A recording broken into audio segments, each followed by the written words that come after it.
Hi there. In this video, I'm briefly going to go over what should be in the table war game class. Now, as I noted earlier in a previous video, I haven't coded this up. But as I hope slowly I'll get across to you folks, the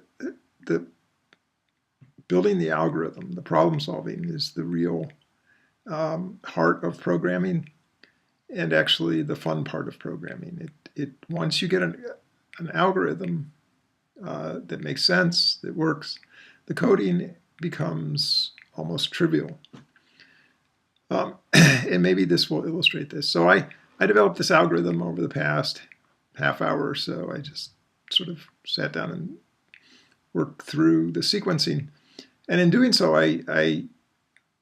because I was focusing on the game and the gameplay and not the coding, I was able to quickly make adjustments and realize that there was a simpler solution than I'd been thinking of. So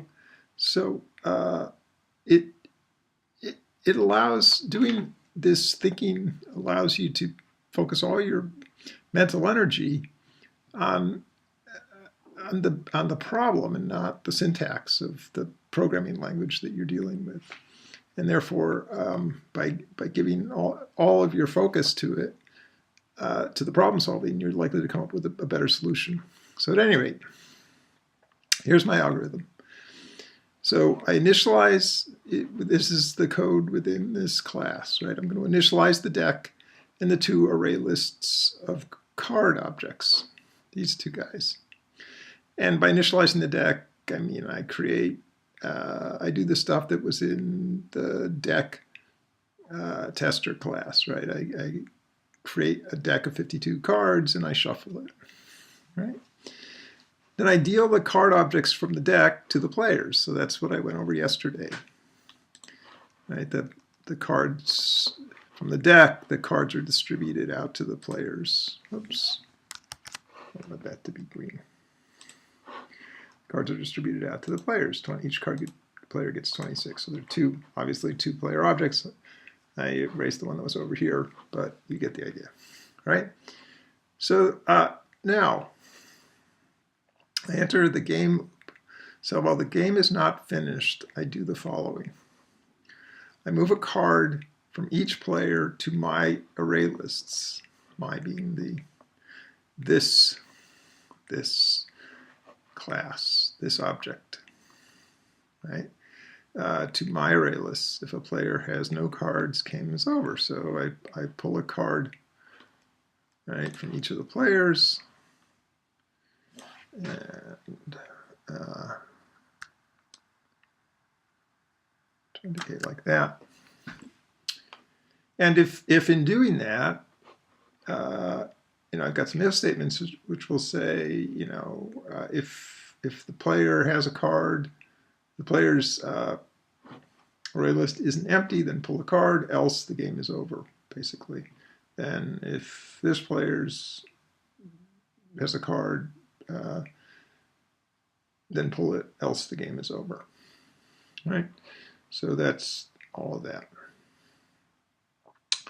Now, if a player wins, then we move both these guys over to that player's array list. So let's say this player won, so he gets both these cards.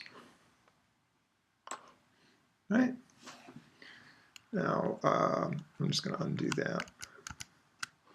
Okay, else neither player wins because the cards are the same. Now what we need to do is move a card, repeat 3 times, move a card from each player to my array lists. If a player has no cards, game is over. So it's basically the same thing as this done 3 times. So, which tells you actually something. This code, you might break that off into its own method, right? So instead of having to write it twice, you'd call that method once here, and you could call that method once here. Or it would be called 3 times here, but it'd just be one call instead of having to duplicate all the code involved here to here. right? So sometimes when you see duplication in your code, it's a good indication that you should break that duplicate code off into its own method.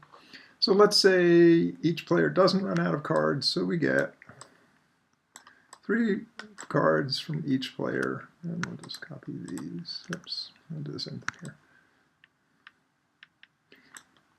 No, playing with lines. Okay. So, so at that point, this is where, by focusing on the problem solving, made me realize that there was a really simple solution here.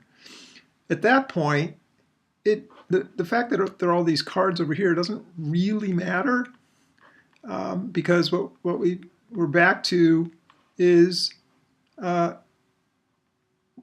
this. Move a card from each player to my array list, and then check. So after these 3 are moved over, we're back to this, which will move an additional card from each player. This is the face-up card, so to speak, right? And if a player wins, then move the contents of both my arrays to the winner's array list. So if this player wins, we're going to move all of these guys over to that player's. Else, if it's still a war, then we just come down and do, right?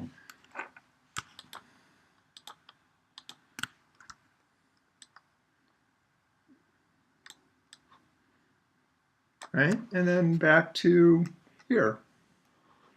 So again, right, we'd get that 4th card from each player.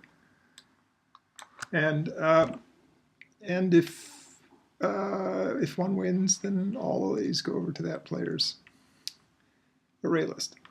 So this is really pretty easy to code. So I hope this helps. I should be starting to see these from you folks today, tomorrow,